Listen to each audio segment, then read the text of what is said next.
Hi guys, what's up? Welcome back to my channel. So today I wanted to do more like a story time video for you guys. I have been training for Mount Whitney. That's why I have not been making a lot of mountain bike videos, because I really wanted to spend a lot more time on my feet. So that's what's been happening behind the scenes with everything.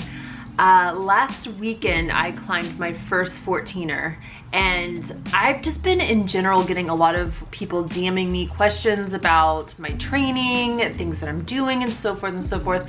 Let me know if you guys are interested in seeing a second video just on my whole training routine, some tips and everything like that to train for a mountain like Whitney. Happy to do it. I don't know if you guys are interested in that or not, but let me know. So last weekend my friend and I wanted to do our first 14er. The way that we wanted to do this now was we didn't want to acclimate. We just wanted to go straight to the summit, and to some of you guys that might sound really irresponsible and reckless and whatever you might think about it, but really, I've never reached a limit with altitude yet. The highest I had gone previously was around, you know, like 11,500 and something feet. So I had never reached a limit of, wow, like altitude is severely affecting me. I've never reached that, and I really wanted to know what that limit was for myself. And the reason why I wanted to know that was just to better prepare myself for Whitney and to kind of know beforehand what my threshold for this is, and you know, knowing that, how I can better handle that situation and so forth. So that was really our reasoning for doing this. We just wanted to know how our bodies would handle, you know, over 14,000 feet. So we ended up doing White Mountain Peak, and White Mountain Peak is 14,252 feet. It's about like what, 250 feet shorter than Mount Whitney. So the interesting thing about this mountain is it's known as pretty much the easiest 14er that you can do. It's 14,000 foot mountain, so it's massive. And it's interesting because it is very different. At the end of this, my friend was asking me how I thought about it compared to San Gorgonio, and I told him, I was like, you really can't compare them because they're so different. Like, one is really solely based on cardio, whereas White Mountain Peak, I really wouldn't say it's a cardio focused mountain. It's all altitude. It is just a altitude training mountain.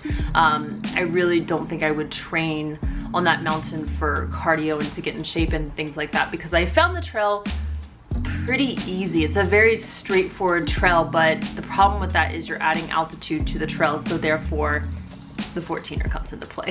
So it's not just a walk in the park. So we started this hike. It is a long drive. We did this as a day hike and just went for it. We woke up at 3 a.m. and drove straight out there because we didn't want to have to spend the night or anything like that. So we just drove straight out there at 3 a.m. It was crazy. It's about a 5-hour drive from LA. So my friend lives at sea level. I live closer towards the mountains. And my friend, he just really, because of that, he doesn't handle altitude well. I don't think he's really ever gotten severe altitude sickness. So when we did San Gorgonio, you know, that wasn't fun for him. With White Mountain Peak, you're starting pretty much at the summit of San Gorgonio if you're taking that elevation. So you're starting already at a high altitude and going all the way up to over 14,000 feet. So we started off, my friend, the things that happened were, I hope my friend's not watching this and like, oh gosh, because it's really, like I told him, this is just, it's something that's not controllable. It's out of your control, and that's the scary part about it all. And that's why I wanted to make this video, just to kind of bring more awareness to this, because I have never been in a situation like this either, to know how it affects you, to know how it feels, and to see someone else have it so bad. It's a freaky thing. So, you know, and it can be fatal. So it's good to know how to handle something like that. So we started going up and we kept going. For me personally, I didn't start feeling any effects of altitude until around 13,500 feet. This is what almost 14,000 feet, almost 14,000 feet looks like. Say hi, Jim.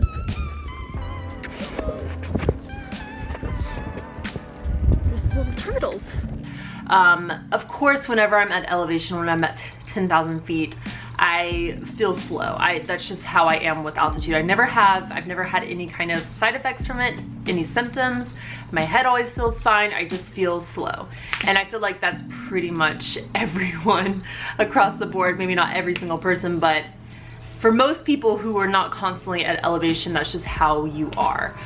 You can't go as fast. So that's what I was having at over 13,000 feet. But along with that, I started feeling, my friend put it in a really good way, just unbalanced. And I was feeling a little pressure on my head, but I was just feeling unbalanced is the best way to describe it. So I kept going because I was like, I mean, this isn't anything crazy, like it's manageable, let's just go, like this is fine. So pretty much right when I hit 14,000 feet, everything started to change. I was over 14,000 feet. We probably had 50 feet more to go to climb up to the summit, if I had to guess. It was right there, I could see the house on top of the summit, everything. And it just hit me all at once. There was really no warning or anything. I had taken a sip of water and I got choked up on my water for whatever reason. And I realized I couldn't breathe that well. And I started freaking out internally. Oh my God, like I can't breathe that well up here. And that's when it really started to hit me. And then I started getting a little bit of nausea. I was like, crap, I'm getting altitude sickness. And so I called over to my friend, telling him, I was like, hey, like I'm getting altitude sickness right now, like how are you? And he was just like, I'm doing terrible. I was like, what do you mean you're doing terrible? What's going on? He's like, I'm like very sick. He's like, I'm not doing good. And at that point I was like, all right, like, do you want to turn around? Because we can turn around, like what do you want to do? And he was like, you know, if you want to go to the summit, we can go to the summit. So finally we agreed upon on just booking it up to the summit and turning right back around to get down as quickly as possible to drop an elevation. And one thing I want to note, because this is where it comes into play, and this is why it can get so dangerous, I feel like, on Whitney, is because I've heard about a lot of people doing this and it's so dangerous. And it's where you leave whoever you're with and someone is like, oh wait, I'll stay here, I'm not feeling good, I'll stay here, you guys go ahead and like go up to summit and I'll just wait right here for you. You don't want to do that, because when you're in that situation, it can just get worse. It can just escalate, and it's not safe. So many people get into a lot of trouble when they do that, and it's super dangerous. And especially, you're not getting oxygen to your brain, so you're not even thinking clearly. You might just start like, oh, you know, I need to get down, I'm gonna start heading back. You know, you might just veer off trail somehow, and then you're stuck because you're not even thinking clearly, and then before you know it, you're lost. So I've heard this happening before. It's something, if you are doing a large mountain like that, never leave your friends behind. It's something you need to discuss as a group. If someone doesn't feel good, if someone needs to turn around, you all need to turn around. It's just a group thing that you have to do. So anyways, so we got up to summit. My friend, he was not doing well. I gave him some water, gave him part of a protein bar when we got to the summit. My symptoms at that time, weirdly, they started feeling a little bit better, but I'm sure it was just like my body trying to adjust, and I don't know what would have happened if I stayed up there. But he was not doing good. And the problem was there was still snow on some of the switchbacks, so we had to do a lot of rock scrambling. And when my friend got back up, he was just stumbling everywhere. My dog's like licking me to death. He just started stumbling, and it just absolutely freaked me out. Never experienced altitude sickness. I've never seen anyone have altitude sickness. You know, I've researched it a bunch, so I know what to do. I was very concerned because I was like, this is not good. Especially when we had to do a lot of rock scrambling to get back down. I was like, this is not good. He can easily fall and just really hurt himself. So he manages to get past all the rocks. He is stumbling just all the way down the trail. And we finally get to around, we're like a little over 12,000 feet. And I'm like, hey, just sit down, relax, see if you can your symptoms will lift up a little bit if you just sit here. Because that's also another great thing to do if you do get altitude sickness, is just to get lower, hydrate yourself, and just see if your symptoms will lift at all. Unfortunately, because he started having symptoms pretty much right when we started hiking, there was just the point of no return. So for me, when I started dropping, I immediately was fine again, because I, you know, pretty much started getting the symptoms right when we're at the summit, pretty much. So it was very easy for me to overcome those symptoms because I just dropped down. But unlike him, when he started getting altitude sickness from the trailhead, pretty much, you know, he just wasn't going to be okay until we got off the mountain, pretty much. I was trying to give him water and everything again, and then he just started just throwing up. And I was thinking, this is just not good. And I was really worried because we were the last people coming off the mountain for the day. There's no one else out there, and I have a satellite device, which always gives me a peace of mind now that I have that and I can call for help if needed. But I really didn't know. I was like, I don't know how he's going to get back to the car. Like, what are we gonna do with this? And that was one of his huge concerns was like, I don't know how I'm gonna get back to the car, because he was just stumbling everywhere. He would drop his water bottle. He wouldn't be able to pick up his water bottle. It was terrible, and it was freaking me out. And so eventually he was like, all right, let's go. And my friend, mind you, is like a tough dude. He will not complain about anything, which was part of the problem with this to begin with, was the fact that he didn't let me know how he was feeling from the get-go, because we should have turned around. We shouldn't have let it got to the situation that it escalated to. That's always another thing, guys. You need to be open and communicate with everyone in your group and let them know how you're feeling, because you don't want it to get to, you know, this extreme point.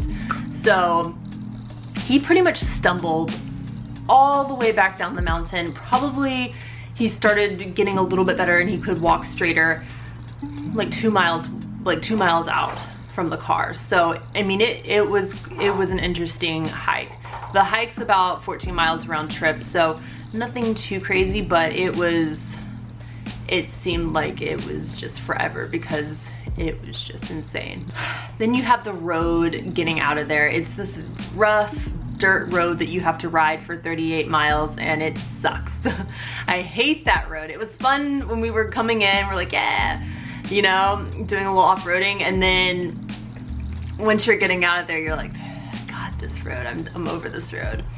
And then after that road, you have to do another 30 minutes just to get off the mountain completely.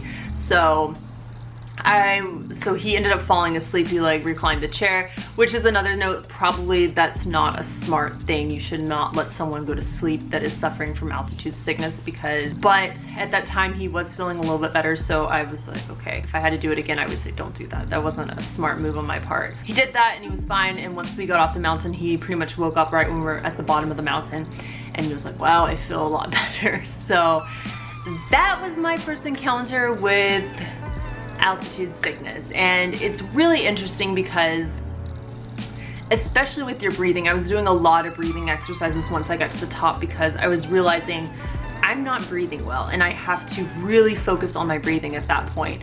So these are all great things, learning lessons to take away from this mountain and to apply them to Whitney, just so I can do things differently and I don't have any issues on Whitney. I really want it to be an enjoyable trip. I don't want any slip-ups or anything like that, and I am doing it as a day hike, so that's kind of why I did this mountain without acclimating to it, because I'm not going to be able to have that chance for Whitney because I don't have an overnight permit. So that's why we're doing it that way. But anyways, I just wanted to share this quick story with you guys. Hope you guys enjoyed the video.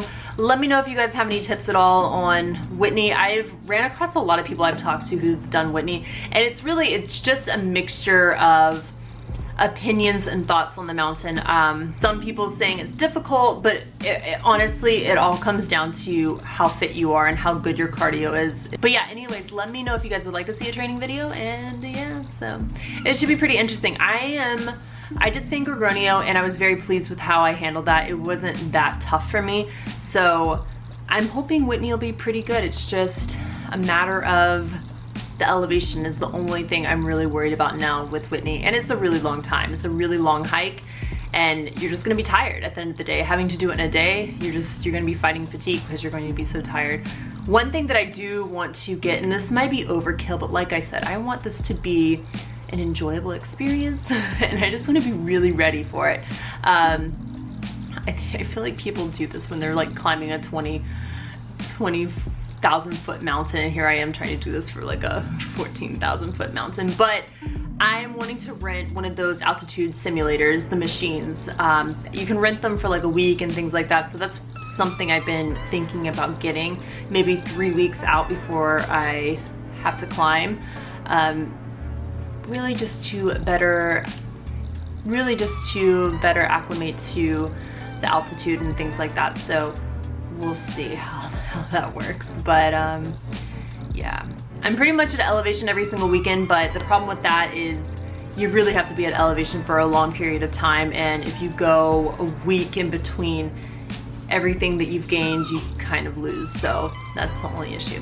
Let me know if you guys have ever used one of the simulation machines before, and I will see you guys in my next video. Don't forget to like, share, and subscribe. Bye guys.